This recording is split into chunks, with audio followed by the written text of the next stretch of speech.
بسم اللہ الرحمن الرحیم۔ بات چل رہی تھی مسلمانوں کے بادشاہ کے حوالے سے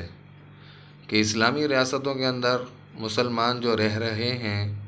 ان کے بادشاہ کس طریقے کے ہونے چاہیے، یا مسلمانوں کے جو خلیفہ وقت سیدنا فاروق اعظم رضی اللہ تعالیٰ عنہ کا دور گزرا ہے، وہ ہمارے لیے ایک مثالی نمونہ ہے کہ مسلمانوں کے بادشاہ کس طریقے کے ہونے چاہیے، اور ان کے دلوں میں مسلمانوں کے جو بادشاہ ہوں، خلیفہ ہوں، یا اسلامی ریاستوں، اسلامی سلطنتوں کے جو حکمران ہوں، ان کے اندر کیا چیزیں ہونی چاہیے۔ ایک چھوٹی سی جھلک، ایک تھوڑا سا نقشہ جو آپ حضرات کے سامنے کھینچا جائے گا، کس طریقے کے ان کے اوصاف تھے اور کس طریقے سے وہ لوگ مسلمانوں کا خیال رکھنے والے اور اپنی رعایا کے اندر شامل، خواہ وہ انسان ہوں، جانور ہوں، چوپائے ہوں، ذی روح ہوں، کوئی بھی ہوں، ان کے دل کے اندر ان کے بارے میں کتنے اچھے خیالات تھے کہ کوئی بھی بھوکا یا پیاسا مر جائے تو لازمی بات ہے کہ جو ان کا بادشاہ یا جس کی رعایا کے اندر وہ رہ رہے ہیں، کل قیامت کے دن ان سے پوچھا جائے گا ان کی رعایا کے بارے میں کہ یہ تو بھوکے پیاسے تھے، یا ان کے پاس رہنے کے لیے مکان یا پہننے کے لیے کپڑے وغیرہ نہیں تھے، یا کھانے کے لیے کوئی چیز نہیں تھی، تو آپ نے ان سے پوچھا یا ان تک کوئی ان کی مدد پہنچائی ان چیزوں کے بارے میں؟ کیونکہ پہلے بھی ایک ویڈیو بن چکی ہے اسلامی ریاست کے حوالے سے، تو اس کے اندر بھی مسلمانوں کے بادشاہ کے بارے میں، اسلامی سلطنتوں کے حوالے سے، کہ جو اسلامی سلطنتوں کے، اسلامی ریاستوں کے جو حکمران ہیں، ان کے کرنے کے کام کیا ہیں، ان کی ذمہ داریاں کیا ہیں۔ تو سیدنا فاروق اعظم رضی اللہ تعالیٰ عنہ مسلمانوں کے بادشاہ تھے۔ جس طریقے سے اللہ تبارک و تعالیٰ نے قرآن پاک میں کیا فرمایا پہلے سپارے کے اندر کہ تم لوگ ایمان لے کر آؤ ان کی طرح، یعنی جس طریقے سے صحابہ کرام ایمان لے کر آئے تھے ان کی طرح ایمان لاؤ۔ تو ہمارے لیے اللہ تبارک و تعالیٰ نے جہاں پر ان کو معیار ایمان بنایا ہے، تو وہیں پر معیار زندگی بھی صحابہ کرام کو ہمارے لیے ایک نمونہ بنایا اور مشعل راہ بنایا کہ ان لوگوں کے طریقوں کے مطابق اگر ہم لوگ زندگی گزاریں گے تو اس دنیا کے اندر بھی کامیاب ہوں گے، اور آخرت میں جو آنے والی ہمیشہ کی زندگی ہے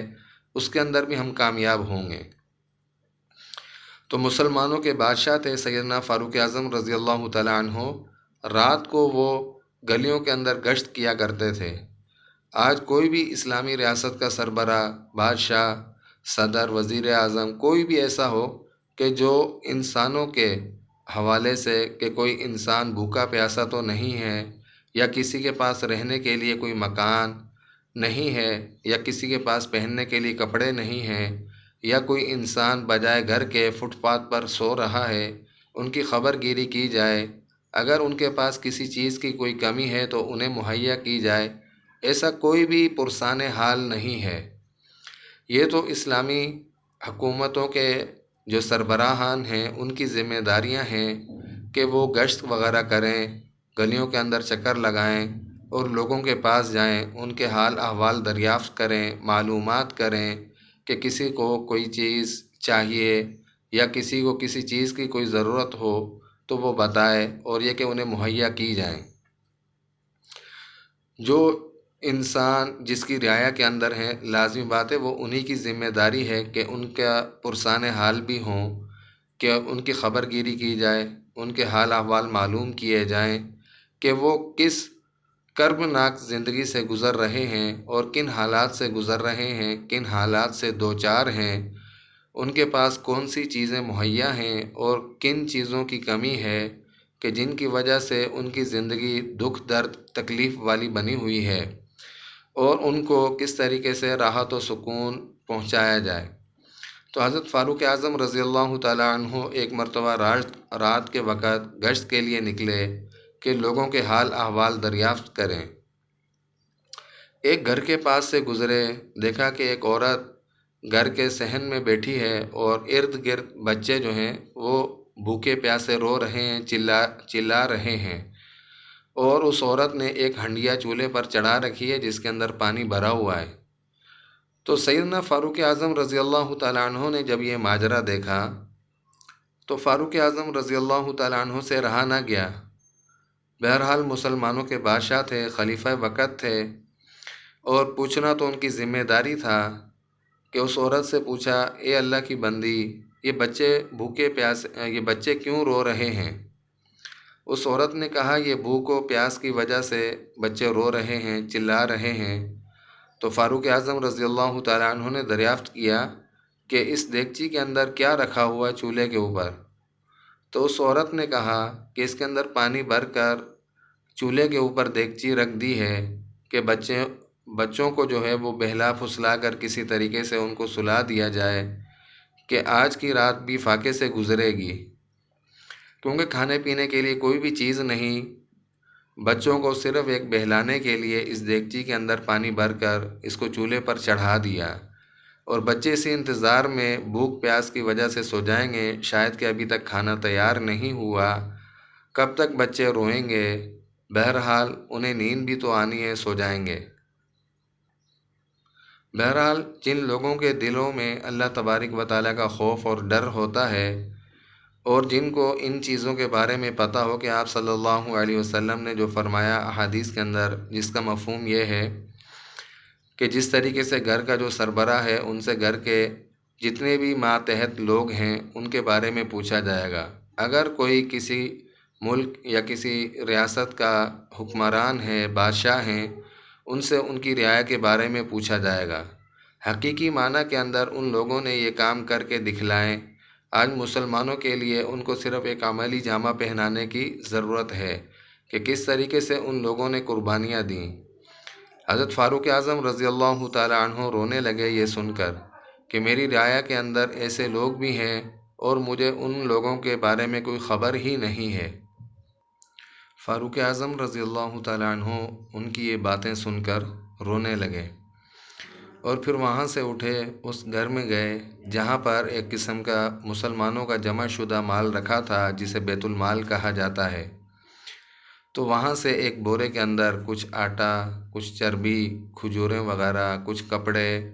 ان کے اندر ڈالے بورے کے اندر، اور اس بورے کو اچھے طریقے سے بھرا، اور پھر اپنے غلام حضرت اسلم، جن کا نام کیا ہے کہ اسلم، ان سے کہا حضرت فاروق اعظم رضی اللہ تعالیٰ عنہ نے کہ اسے اٹھاؤ میرے ساتھ اور میرے کندھے پر رکھ دو۔ مسلمانوں کے بادشاہ ہیں، ان کے دل میں یہ بات تھی، اللہ تبارک و تعالیٰ کا ڈر اور خوف تھا کہ کل قیامت کے دن ان چیزوں کے بارے میں مجھ ہی سے پوچھا جائے گا، کیونکہ یہ میری رعایا کے اندر شامل ہیں اور میری ذمہ داری کے اندر ہیں۔ تو یہ کیسے ہو سکتا ہے کہ بچے بھوکے پیاسے روئیں اور بھوک کی وجہ سے رات کو فاقہ کاٹ کر بھوک کی حالت میں سو جائیں؟ تو حضرت فاروق اعظم رضی اللہ تعالیٰ عنہ نے اپنے غلام حضرت اسلم سے کہا کہ اس بورے کو اٹھاؤ اور میرے کندھے پر رکھ دو۔ تو حضرت اسلم نے اصرار کیا اس بات پر کہ حضرت میں اٹھا کر لے جاتا ہوں، اسے آپ لے جا کر تقسیم کر دینا۔ تو حضرت اسلم رضی اللہ تعالیٰ عنہ کے رحمۃ اللہ علیہ کے بار بار جواب پر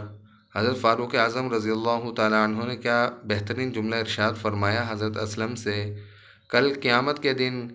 کیا تم میرے گناہوں کا بوجھ بھی اٹھاؤ گے؟ تو حضرت فاروق اعظم رضی اللہ تعالیٰ عنہ نے اس کو اپنے کندھے پر اٹھایا اور لے کر چل دیے۔ تو یہ تھی کہ ایک مسلمانوں کا بادشاہ، اس کے دل کے اندر اللہ تبارک و تعالیٰ کا ڈر اور خوف کس طریقے کا، اور اپنی رعایا کے بارے میں کس طریقے کی جد و جہد، اور ان کے ساتھ مالی معاونت خواہ کسی بھی اعتبار سے ہو، ہر اعتبار سے ان کے دل کے اندر اللہ تبارک و تعالیٰ نے قربانی و ایثار کا جذبہ رکھا ہوا تھا، اور ان کے دلوں کے اندر اللہ تبارک و تعالیٰ کا ڈر اور خوف تھا کہ کل قیامت کے دن اللہ تبارک و تعالیٰ مجھ سے میری اسی رعایا کے بارے میں پوچھیں گے تو میرے پاس کیا جواب ہوگا اللہ تبارک و تعالیٰ کو جواب دینے کے لیے۔ تو یہ کہ آگے آنے والی اور ویڈیوز کے اندر پھر حضرت فاروق اعظم رضی اللہ تعالیٰ عنہ کے اس واقعے کو کنٹینیو کیا جائے گا۔ ویڈیو پسند آنے کی صورت میں سبسکرائب، لائک اور شیئر لازمی کر دیا کریں تاکہ ہماری ہر نئے آنے والی ویڈیو آپ حضرات تک بآسانی پہنچتی رہیں۔ اللہ تبارک و تعالی ہم سب کو ان باتوں کی سمجھ بوجھ عطا فرمائے۔ وآخر دعوانا ان الحمد للہ رب العالمین۔